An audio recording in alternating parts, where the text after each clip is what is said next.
Mert says, I'm holding Bitcoin not just for financial gain, but to see or to be part of something revolutionary. I see it as a historic shift, and I want to contribute and witness this transformation firsthand. Okay, I love that. That's my exact theory with this whole thing. That's why I have no issues coming onto a YouTube channel every single day and telling you to buy Bitcoin. Do you know why? And this is why I don't worry about my saying this is not financial advice. I'm telling you, this is financial advice, and you should absolutely be doing this, right? Because here's how I look at it.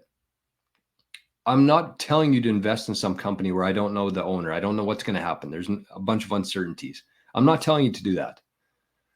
I'm telling you that everything that I have in my life is in Bitcoin. That's what I've done.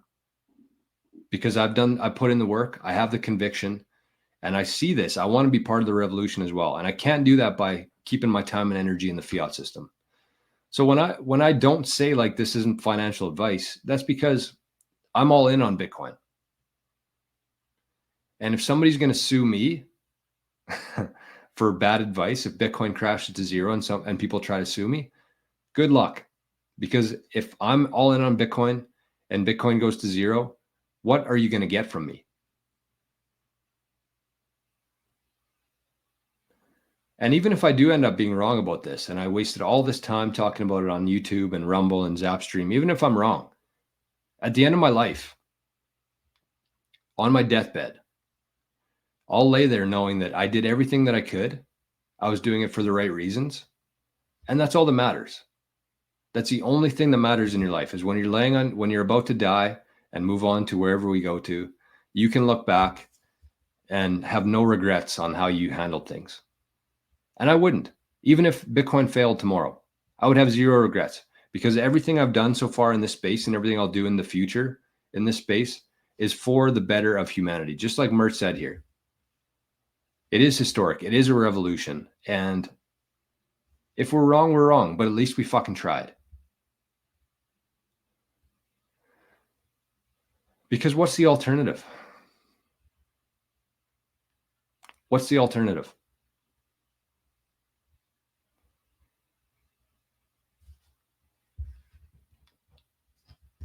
Okay, fucking too serious today, folks.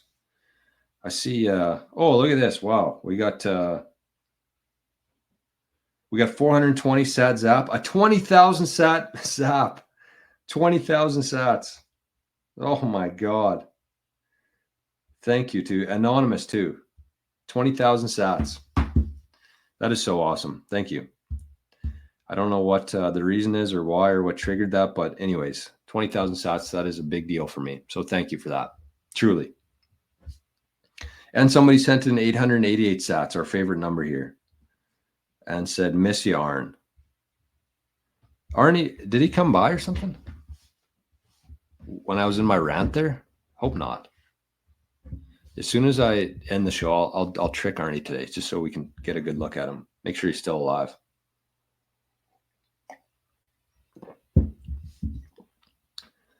Okay. Daniel says, did you see Robin's podcast where the guest was making the case for John Nash being Satoshi?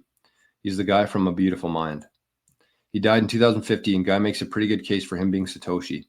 I prefer Satoshi who is dead and those coins being lost forever. That's my theory too. I think that either Satoshi is dead or the keys have been burned. And the reason I say that is because Satoshi thought through every angle of what's coming here in the future. Everything about Bitcoin was so perfectly designed. It's the closest thing to perfect that you could ever have, Bitcoin.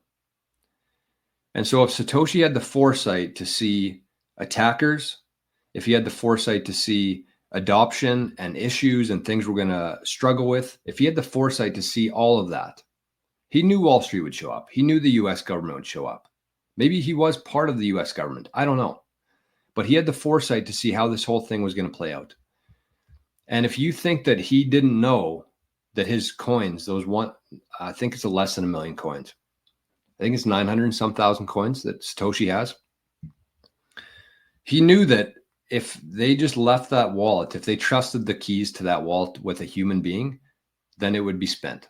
Because human beings, no matter how good they say they are, when you have hundreds of billions of dollars or trillions of dollars hidden behind 12 words, you're probably going to spend some of that. You're going to be very enticed to spend that. So I think that Satoshi had enough foresight to burn the keys, or he's dead and the keys are gone.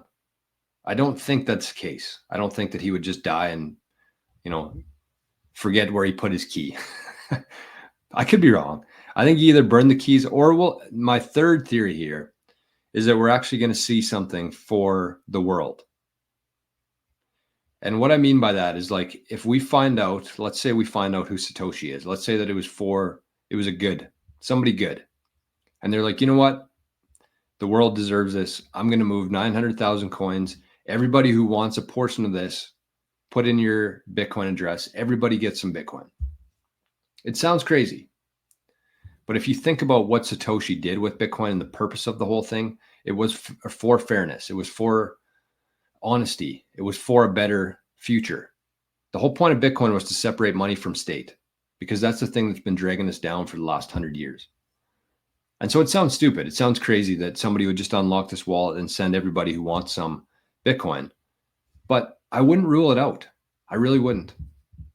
And could you imagine the shift in, like, people's perception around Bitcoin if they knew who Satoshi was and this person just sent them a bunch of Bitcoin? The resistance for people would go down significantly in a flash. So again, I'd say there's about a 1 or 2% chance that happens, but I don't think it's a 0% chance. And then that's gone. Then you have to worry about it. You don't have to worry about Satoshi's going to show up in 50 years and move all the coins. It's gone. It's gone to humanity, to the world. So I don't know. Wood Butcher says Bitcoin is the hill to die on, and zapped 1,000 sats. Absolutely. That's exactly what I'm saying here. Bitcoin is absolutely the hill to die on. Because there's no alternative. There's nothing. And you could have the best government in place. If you like Trump, if you trust Trump, I don't care. It doesn't matter to me. But none of it works without Bitcoin. That's what I do know. Nothing works in terms of freedom, in terms of sovereignty, in terms of our ability to go forward as a species without being enslaved. None of that works without Bitcoin. Okay, I missed so many comments here. So I don't know. I had some stuff to share.